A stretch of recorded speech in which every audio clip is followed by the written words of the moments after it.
நெல்லை மாநகராட்சிக்கு உட்பட்ட down market பகுதியில் மாநகராட்சி மேயர் ராமகிருஷ்ணன் சைக்கிளில் சென்று திடீர் ஆய்வு மேற்கொண்டார். அப்போது பொதுமக்களுடைய குறைகள் மற்றும் தேவைகளையும் கேட்டறிந்தார். அந்த காட்சிகளை பார்க்கலாம்.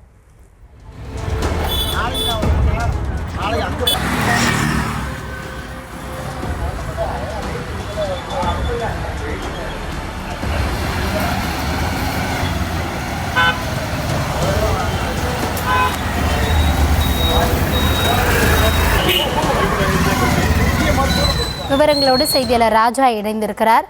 ராஜா, விவரங்கள்.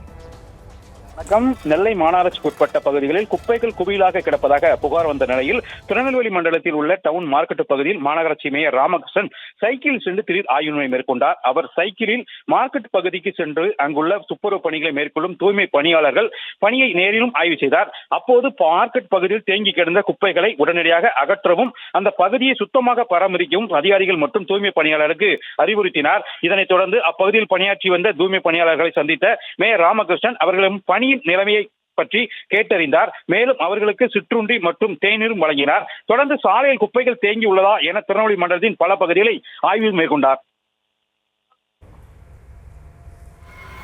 விவரங்களுக்கு நன்றி.